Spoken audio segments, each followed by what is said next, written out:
Hello friends, அஸ்ஸலாமு அலைக்கும். Welcome back to my channel. இன்றைக்கி நம்மளுடைய சேனலில் ஒரு சூப்பரான எக் கறி எப்படி செய்யலாம்னு சொல்லிட்டு இந்த வீடியோவில் பார்க்கலாம். அதுவும் நம்ம தேங்காய் அரைச்சி ஊற்றி செய்கிறனால அதோட டேஸ்ட்டே சூப்பராக இருக்கும். இப்போ வாங்க எப்படி செய்யலாம்னு சொல்லிட்டு வீடியோக்குள்ளே போகலாம்.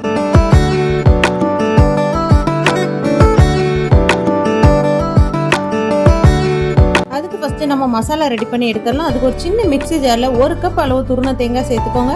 அதாவது நம்ம ஒரு முழு தேங்காய் எடுத்து உடைக்கும் போது 2 பார்ட் இருக்கும், அதில் ஒரு பார்ட் ஃபுல்லாக சேர்த்துக்கோங்க. சேர்த்துட்டு அது கூடவே ஒரு சின்ன துண்டு பட்டை சேர்த்துக்கோங்க. 2 கிராம்பு, 1 ஏலக்காய் வரைக்கும் சேர்த்துக்கோங்க. இப்போ மசாலா பொருட்கள்லாம் சேர்த்துடலாம். ஒரு 1/2 டேபிள் ஸ்பூன் அளவு மஞ்சள்தூள், 1/2 டேபிள் ஸ்பூன் அளவு தனி மிளகாய் தூள் சேர்த்துக்கோங்க. 1 டேபிள் ஸ்பூன் அளவு மல்லித்தூள் சேர்த்துக்கோங்க. ஒரு 1/2 டேபிள் ஸ்பூன் அளவு பெருஞ்சீரகத்தூள் சேர்த்துக்கோங்க. இப்போ இதெல்லாம் அரைச்சி எடுக்கிறதுக்கு தண்ணி சேர்த்துடலாம். தண்ணி சேர்த்துட்டு எந்த அளவுக்கு நல்ல ஸ்மூத்தாக அரைச்சி எடுக்க முடியுமோ அந்த அளவுக்கு நல்ல ஸ்மூத்தாக அரைச்சி எடுத்துக்கோங்க. இப்போ இது அரைக்கக்கூடிய நேரத்தில் நம்ம முட்டை எல்லாத்தையும் வேக வச்சிடலாம். இந்த எக் கறிக்கு நீங்கள் முட்டையை இந்த மாதிரி அவிச்சும் சேர்க்கலாம், இல்லைன்னா உடச்சி ஊற்றியும் நீங்கள் இந்த மாதிரி செய்யலாம். அவ்வளோ சூப்பராக இருக்கும். இப்போ நம்ம மசாலா எல்லாத்தையும் அரைச்சி எடுத்தாச்சு பாருங்கள். இந்த அளவுக்கு நல்ல ஸ்மூத்தாக மையம் அரைச்சி எடுத்துக்கோங்க. பாருங்கள், இந்த அளவுக்கு நல்லா அரைச்சி எடுத்துக்கோங்க. தண்ணி வேணுனாலும் எக்ஸ்ட்ரா சேர்த்து நல்லா அரைச்சி எடுத்துக்கோங்க. இப்போ நம்ம மசாலா எல்லாம் ரெடி ஆயிடுச்சு. இப்போ ஒரு பேனை ஹீட் பண்ணி அதில் ஒரு 2 டேபிள் ஸ்பூன் அளவு வரைக்கும் ஆயில் சேர்த்துக்கோங்க. ஆயில் கொஞ்சம் ஹீட் ஆனதும் ஒரு சின்ன துண்டு பட்டை,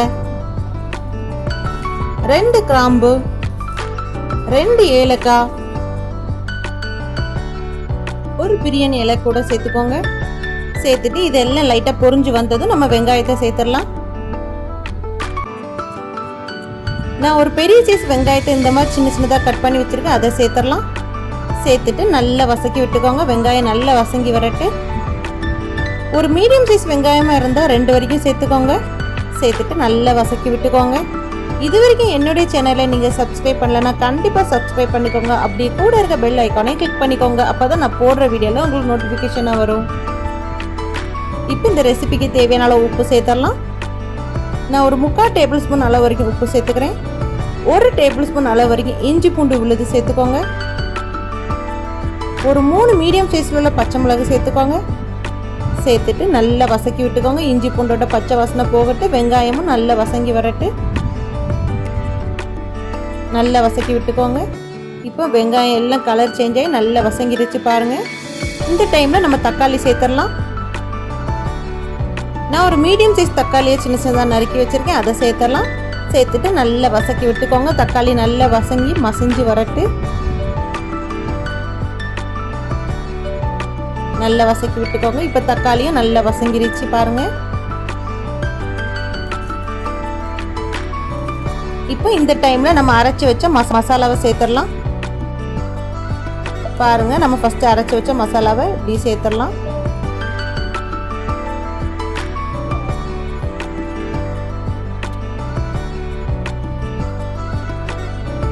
இப்போ மிக்சியில் மசாலாலாம் இருக்குது, அதை நம்ம தண்ணி சேர்த்து அலசி அதோட சேர்த்துடலாம்.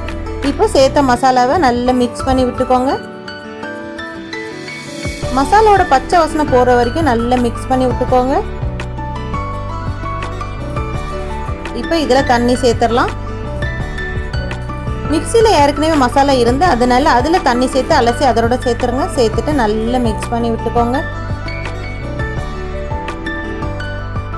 அவ்வளோதான். இந்த குழம்பு லைட்டாக கொதித்து வந்தது நம்ம முட்டையை சேர்த்தா ரெடி ஆயிடும். இருக்கட்டு, நல்லா கொதித்து வரட்டு. இப்போ குழம்பெல்லாம் நல்லா கொதித்து வருது. இந்த டைமில் முட்டை சேர்த்துடலாம். முட்டையை நீங்கள் இந்த மாதிரி முழுசாகவும் சேர்க்கலாம், இல்லைன்னா பாதியாக கட் பண்ணியும் நீங்கள் சேர்க்கலாம். நான் கட் பண்ணி தான் ஃபுல்லாக சேர்க்க போகிறேன். இதிலே நீங்கள் வேக வைக்காமல் உடச்சியும் முட்டையை சேர்க்கலாம், நல்லாயிருக்கும். இப்போ முட்டை எல்லாத்தையும் குழம்புல சேர்த்துடலாம். இந்த மசாலா அரைச்சி நீங்கள் முட்டை கறி தான் சேர்க்கணும், இல்லை கடலைக்கறி, கிழங்கு கறி எல்லாமே சூப்பராக இருக்கும். அதையும் நீங்கள் ட்ரை பண்ணி பாருங்கள், நல்லாயிருக்கும். இப்போ எக் எல்லாம் சேர்த்தாச்சு. சேர்த்துட்டு ஒரு மூடி வச்சு மூடி ஒரு 5 நிமிஷம் அப்படியே குக்காகி வரட்டு. முட்டையில் எல்லாம் மசாலா நல்லா பிடிச்சி வரட்டு. இப்போ பார்த்தீங்கன்னா முட்டைக்கறி சூப்பராக ரெடி ஆயிடுச்சு. லாஸ்ட் நம்ம கட் பண்ணி வச்ச மல்லி இலைகளையும் சேர்த்துடலாம். அது கொதித்து வரும்போது நீங்கள் மல்லி இலைகளையும் சேர்த்திங்கன்னா நல்ல வாசமாக இருக்கும். சேர்த்துட்டு மூடி வச்சுருங்க. அவ்வளோதான், நம்மளுடைய எக் கறி சூப்பராக ரெடி ஆகிடுச்சு. கண்டிப்பாக ட்ரை பண்ணி பாருங்கள். இது இடியாப்பம், சப்பாத்தி எல்லாத்துக்கும் ஒரு அட்டகாசமான காம்பினேஷனாக இருக்கும். என்னுடைய வீடியோ உங்களுக்கு பிடிச்சிருந்தா லைக் பண்ணுங்கள், ஷேர் பண்ணுங்கள், சப்ஸ்கிரைப் பண்ணுங்கள். அப்படி கூட இருக்க பெல் ஐக்கானே கிளிக் பண்ணிக்கோங்க.